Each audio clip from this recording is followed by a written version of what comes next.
Monsoon का मौसम शुरू हो चुका था। आसमान में काले काले बादल छाए थे जो भयानक तौर से चमक रहे थे। दरवाजे पर ही बैठकर 5 साल का मोनू कविता पढ़ रहा था। झब्बर झब्बर बालों वाले, गुब्बारे से गालों वाले, लगे कूदने आसमान में, झूम झूम कर काले बादल, कुछ हाथी सी सूंड उठाए, कुछ मोटे से तोंद फुलाए, लगे झूमने आसमान में, झूम झूम के काले बादल। अरे वाह भाई, तुझे तो आधी कविता याद हो गई है, बस आखिरी की लाइन याद कर ले। बबीता, मैं काम पर जा रहा हूँ। ठीक है जी। सुनो, आज जाना जरूरी है क्या? देखिए ना, बाहर का मौसम बहुत खराब हो रहा है। बहू बिल्कुल ठीक कह रही है। बेटा देख, बहुत ज्यादा बिजली चमक रही है, जैसे तेज की तूफानी बारिश होगी। माँ, अगर बारिश के चलते घर पर रुक जाऊंगा तो दाल रोटी कैसे चलेगी? जाऊंगा तो 4 पैसे कमा कर लाऊंगा, अगर नहीं गया तो बहुत नुकसान हो जाएगा। और अनाज की ट्रक आई है, रात में उसे लेके शहर जाना है। जैसे ही कमल अपने परिवार को छोड़कर जाने लगता है, उसके दोनों बच्चे मोनू रानी उससे लिपट जाते हैं।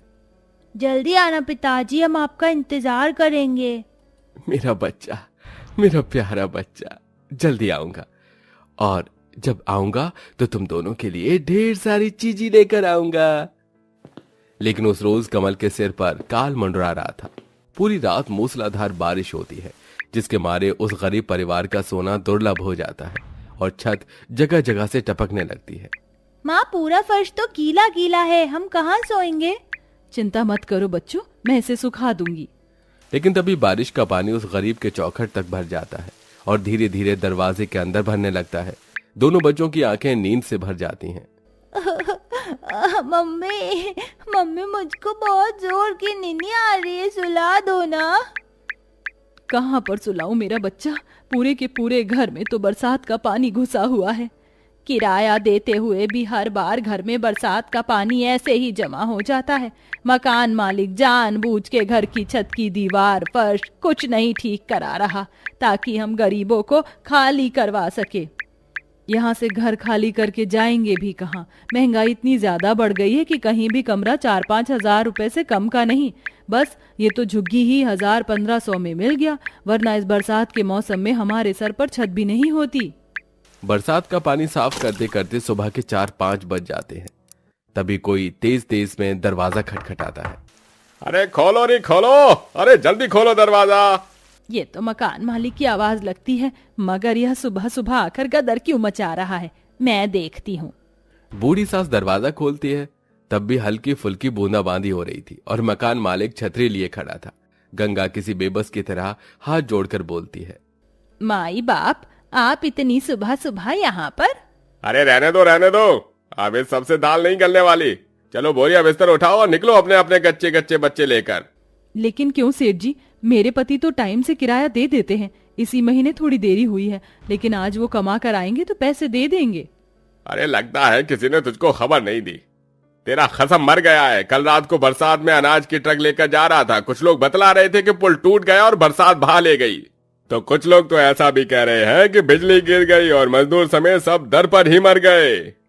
ये सुनकर बूढ़ी गंगावती बेटे को खोने के गम में छाती पीट लेती है। हाय मेरा बच्चा, मुझको अपने संग में ले चलता।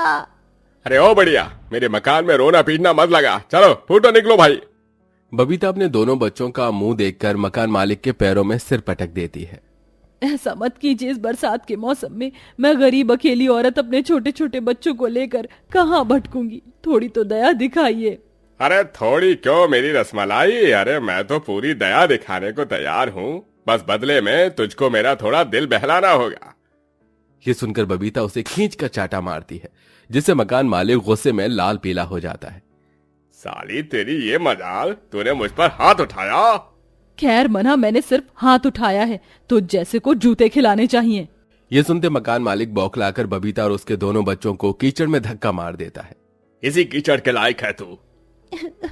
मम्मी देखो, मेरी फ्रॉक पर कीचड़ लग गई है, ये गंदी हो गई है। और ये तो हमारा घर है, अंकल ने क्यों छीन लिया?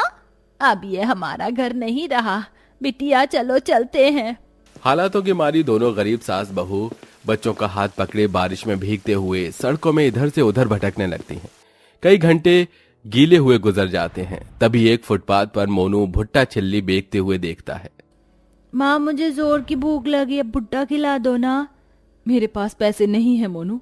माँ ज्यादा थोड़ी मांग रहा हूँ, बस एक ही दिला दो ना प्लीज। मैं और दीदी उसी में से आधा बांट कर खा लेंगे, दिला दो ना।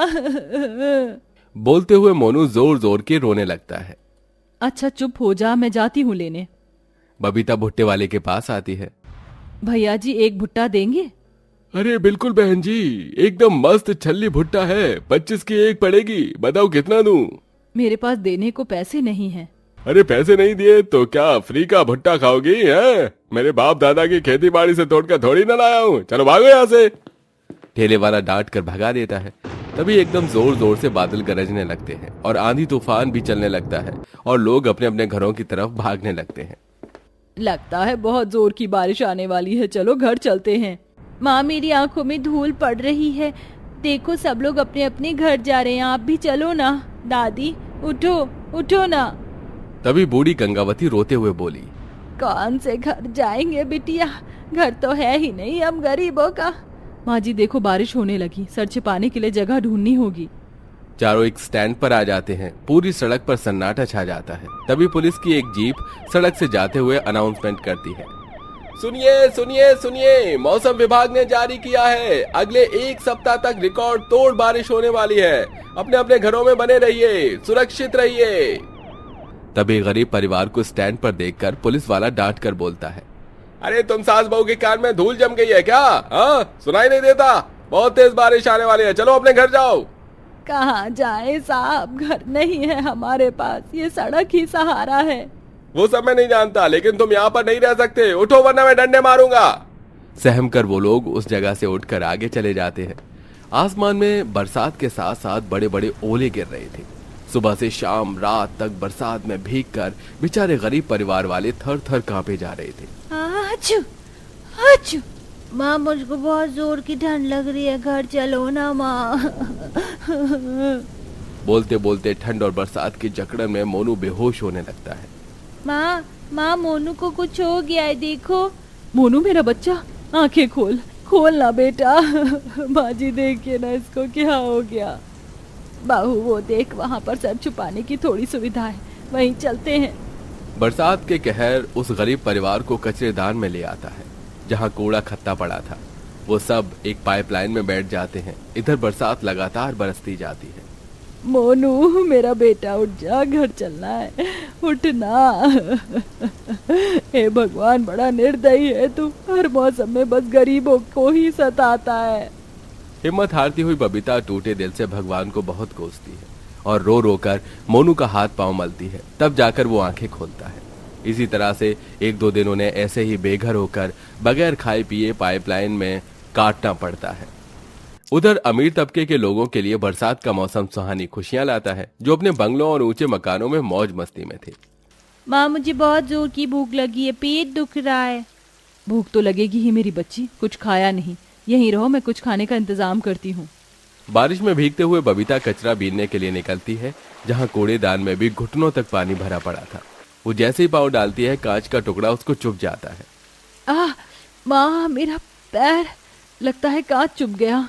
किसी तरह गरीब बहू थोड़ा बहुत कूड़ा बेचकर 10-20 रुपए में डबल रोटी लाकर बच्चों को खिलाती है। जहाँ एक तरफ गरीब परिवार का नसीब था जो कचरे में पड़े थे, वहीं दूसरी तरफ सड़क पार अमीरों की चमचमाती कोठियां थीं। धीरे धीरे बारिश की मात्रा इतनी ज्यादा बढ़ जाती है कि पाइपलाइन में भी पानी भर जाता है। बहू अब तो इस जगह में भी पानी आ गया, अब यहाँ से कहाँ जाएंगे? घर तो पहले ही छीन गया और इतने पैसे भी नहीं है कि दोबारा घर बना सके। तभी बबीता आसमान में पक्षियों को तिनका लेके जाते देखती है। माँ जी हम घर बनाएंगे, जब ये छोटे परिंदे इस मौसम में इतना संघर्ष कर सकते हैं तो हम क्यों नहीं। दोनों सास बहू जुगाड़ लगा के घर बनाने का सोचती हैं। इधर उधर घूम घूम कर तिरपाल और बोरी और काम में आने वाले सामान को इकट्ठा करती हैं और किसी तरह से बरसात में सिर छुपाने के लिए अपने लिए टेंट घर बनाने लगती हैं। कई बार तूफान के चलते काफी दुविधा आती है, लेकिन आखिर में वो टेंट घर तैयार कर लेती हैं। लीजिए सासू माँ, बन गया हमारा टेंट घर, इसका किराया तो नहीं देना पड़ेगा। हाँ बहू, अब कोई हमको हमारे घर में से नहीं निकालेगा। नहीं, ये हमारा घर है, गरीब ही सही, ऐसा कहते हुए दोनों की आंखों में गम के संग एक संतोष भी था। चारों टेंट घर के अंदर जाते हैं और दोनों सास बहू खूब मेहनत करती हैं और 1 साल के अंदर अपने लिए एक छोटा मोटा पक्का घर बना लेती हैं, जिससे फिर उन्हें कभी बरसात में बेघर न होना पड़े। लेकिन अभी मॉनसून का मौसम लाखों लोगों का घर हर साल उनसे छीन लेता है, जो रोड साइड में रहने के लिए मजबूर हैं।